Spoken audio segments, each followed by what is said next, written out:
In this guide, I'm going to show you how you can use the Sentry and the Warp Prism together in order to defeat Zerg players very easily as Protoss. And the general scenario of what we need here is we need you to, the Protoss player will open up normally with an early expansion, whether that's a forward fast expand or a gateway expand, and the Zerg sees this and in response takes a quick third. Ignore the game clock. I am trying to set this up against the computer just for video purposes, and it took them a while to take the third expansion. So this definitely happens much earlier in a regular game. So just ignore the game clock for now and just focus on the strategy. So when you're moving out with your Immortal Sentry kind of timing, or even a gateway based timing with the Warp Prism, what you want to do is when the Zerg takes their third, if they take their third before they get air units, or they just don't go Spire Tech at all, maybe they're still on Tier 1, maybe they went Swarm Host, maybe they went Hydralisk. Either way, as long as they don't have a lot of Mutalisks, this works out. What we're going to do is we're going to attack the third here, like we're actually legitimately trying to make our timing attack, and then we're going to take our Warp Prism here, and we're just waiting. And what we're waiting for is normally a normal Zerg is going to defend this. There's a random changeling with my units. So when the Zerg defends this, you're going to take your Sentries. You're going to come in here. Normally units would be streaming in. You can unload these Sentries right here, and then wall in. When you have them wall in, you can then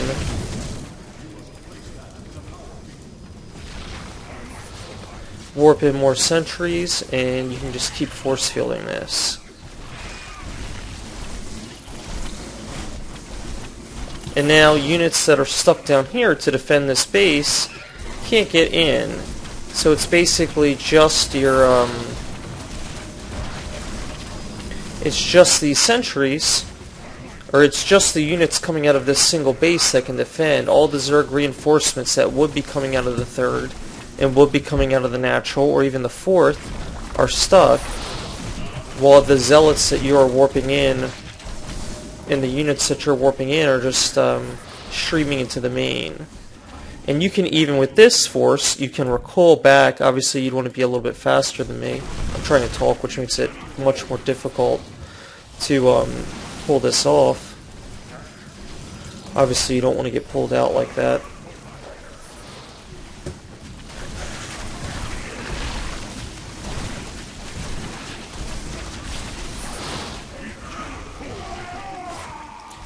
The units that normally would be coming out to reinforce, they can't, and you're just going to keep warping in units and keep reinforcing this attack. And you just can't let the enemy player, you can't let the player up the ramp. You got to be careful with your force fields and keep the timing going. So that was kind of sloppy with that that placement. And when that happens, you can just warp in some extra units. And the reason this doesn't work if the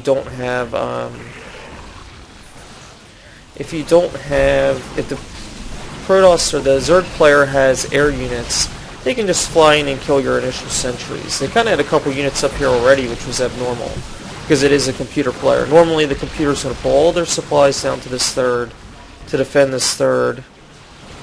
And when you get low on energy like I am, make sure you warp in more Sentries. And obviously it helps if you don't mess up the force field placement like I keep doing. Again, it's very difficult to talk and do this and make the video and show you the right angles. And you just have to keep reducing units, because the player is going to get some units out of here, just not a lot.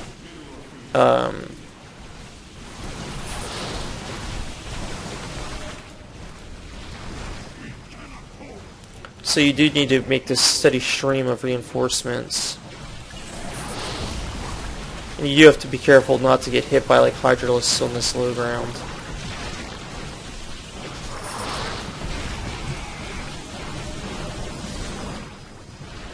So as you can see, you can take out their entire main here. And what's going to happen is a good Zerg might try to all-in you, which is why we recall here. If you have a defensive position set up, you can warp in a couple Sentries at home, and you can defend your ramp with barely anything. And you can even, once you have like a big unit advantage like I do here now, you can actually let a couple units come up the ramp and then just keep force fielding them to kind of keep the Zerg army from getting too large. So now that we've destroyed the main and we've built up this big army, we can push out. Obviously, again, in a real game, you're not going to have the issue with the Ultralisks that just popped out right there because I'm supply capped. That's the problem. You're not going to have that issue because this attack needs to hit much earlier. You know, you can make this attack happen with just gateway units and a single Warp Prism and get it going pretty early in the game. So that is actually a pretty good strategy. I just wanted to share that with you. See it happen all the time in pro games. Once they get that Sentry up here, drop out that or once they get the Warp Prism here loaded with Sentries, they drop that first force field on the ramp and it's game over. No matter what's going on down here. The Zerg could be, you know, opened up very efficiently and be winning the game. If you get that force field out and get that Warp Prism up here, they're stuck and you can just destroy their whole main base. And there's a link to a blog post in the description that kind of explains the strategy a little bit better. Because if certain conditions aren't met, it doesn't work. You know, you really need the Zerg to take the third quick, so when you attack them, they stream all their units down. You need to make sure they don't have any anti-air units, you know, or mostly Mutalisks in particular, because the Mutalisks can just pop up, kill your Warp Prism, kill all your Sentries, and that's kind of the end of that strategy. But that's it for this part of the video, and then I want to make a quick edit where I show you how to use the Warp Prism to counter Immortal, or you use the Warp Prism in the Immortal to counter early Swarm Hosts. So we're going to move into that now. So in this portion of the video I wanted to show how you can use the Warp Prism to take advantage of Zerg players that go for a quick, they go for Swarm Host cheese. It's pretty common.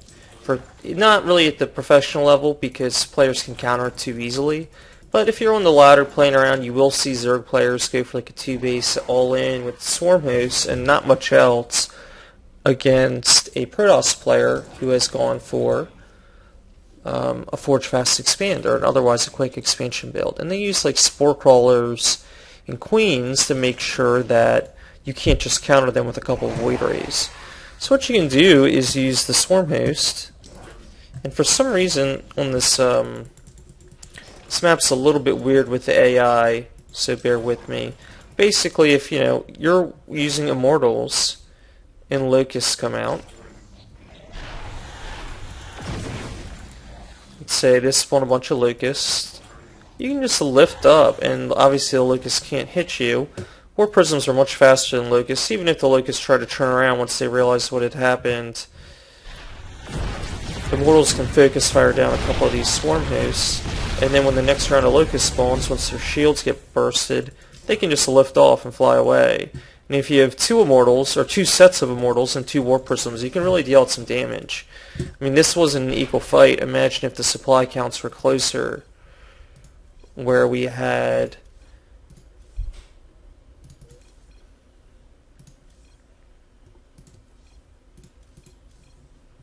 you know, equal army sizes, more equal investments.